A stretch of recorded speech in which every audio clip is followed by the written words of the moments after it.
Bonsoir, chères dames, chers messieurs, chères demoiselles. J'espère que vous allez bien où que vous soyez à travers le monde. La France, toujours la France, et la même France. Ça se passe en République centrafricaine. Mesdames et messieurs, commencez dès à présent à partager cette émission parce qu'elle est d'une importance capitale. Likez la vidéo et mettez assez de cœur. Chères dames, je ne sais pas exactement où commencer parce que la République centrafricaine vient de mettre main sur deux Français, deux personnes avec des identités françaises. Oui. Deux personnes qui se présentent comme des opérateurs économiques qui effectuent des voyages réguliers entre la République centrafricaine et la République démocratique du Congo qu'on appelle RDC. Mais qu'est-ce qui a motivé l'arrestation de ces deux Français en République centrafricaine? C'est ce que nous allons voir dans le cadre de cette émission. Donc, chers messieurs, chères demoiselles, abonnez-vous sur cette page, partagez la vidéo, abonnez-vous sur ma chaîne YouTube qui est Kanté J Visionnaire le vrai.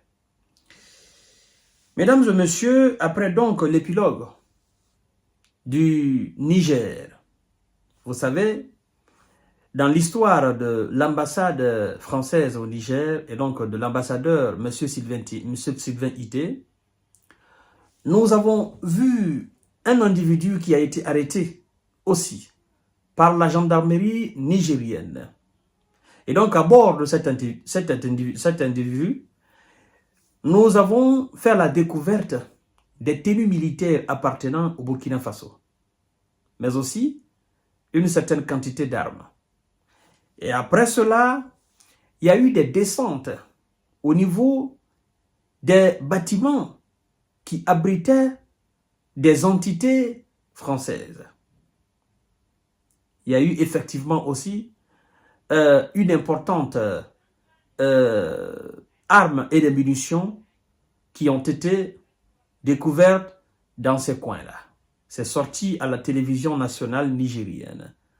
Pas une, pas deux.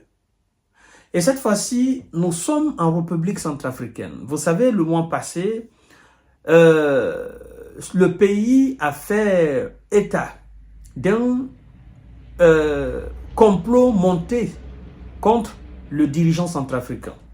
Nous avons eu à parler de ce sujet ici. Et l'auteur, n'est-ce pas, de ce complot serait même un centrafricain qui résiderait naturellement en France, selon les informations que nous avons suivies.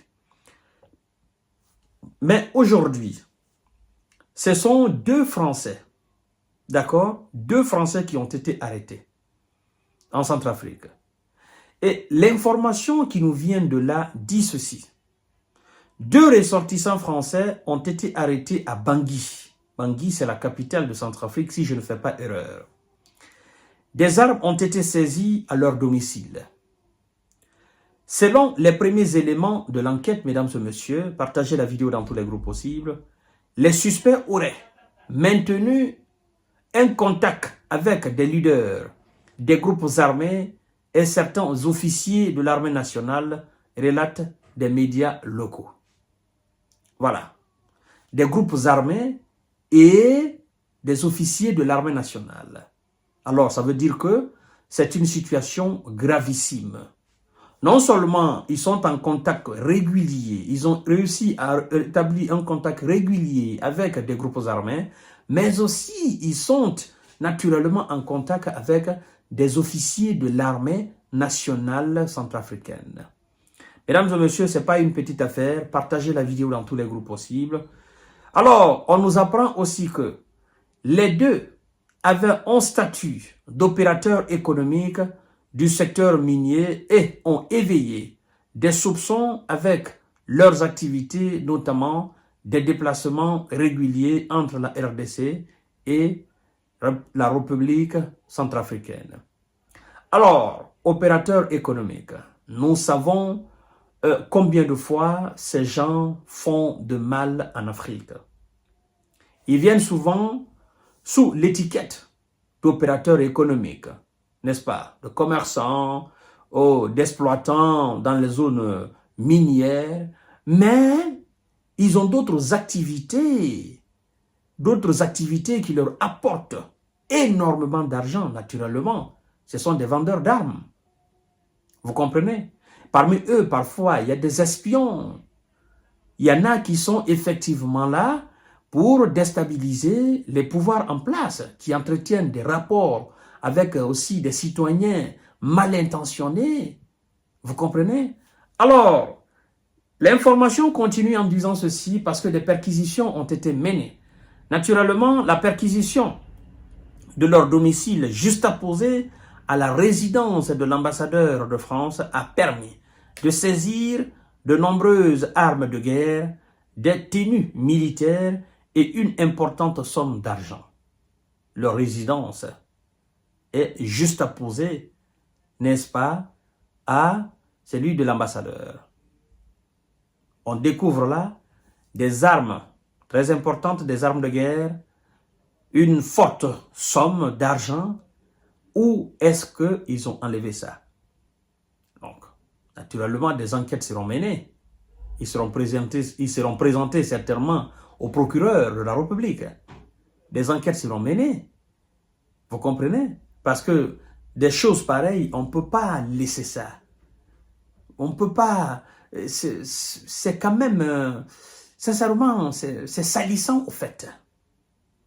Vous êtes là en tant qu'opérateur économique, on ne vous connaît pas en tant que vendeur d'armes et voilà, vous ne direz pas que ces armes servent à nous protéger, mais en entrant au pays, vous n'êtes pas rentré avec des armes, à ce que je sache. Il n'y avait pas d'armes dans vos valises, à ce que je sache. Où est-ce que vous avez enlevé ces armes? Tout cet argent-là, vous l'avez enlevé où? Et vos voyages réguliers là, entre Centrafrique et Congo RDC, qu'est-ce que vous faites réellement? Et je crois d'ailleurs que ces gens, ils étaient aussi recherchés par les autorités congolaises. D'accord? Mais je crois que ça travaillera effectivement de concert entre la République centrafricaine et la République démocratique du Congo RDC.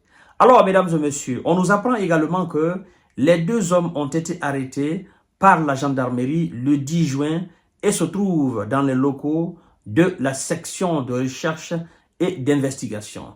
Ils sont détenteurs effectivement de passeports français et algériens ainsi que de permis de résidence à Dubaï. Voilà.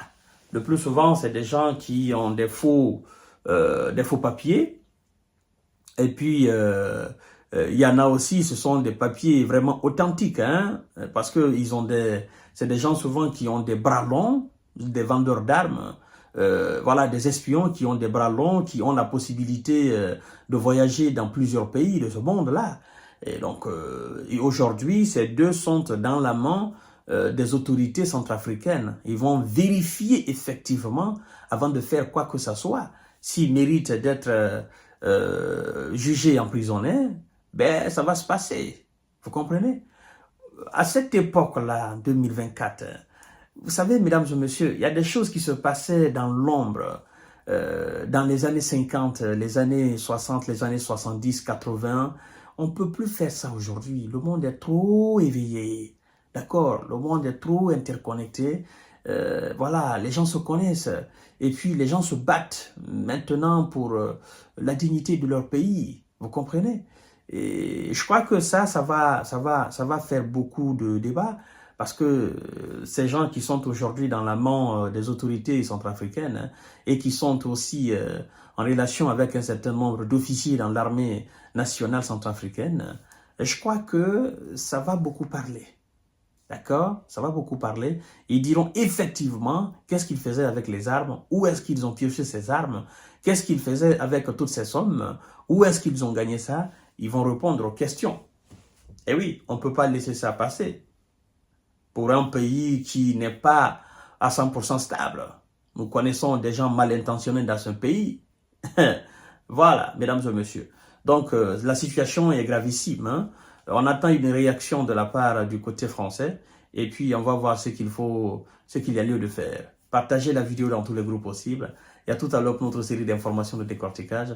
Merci beaucoup et bonne soirée.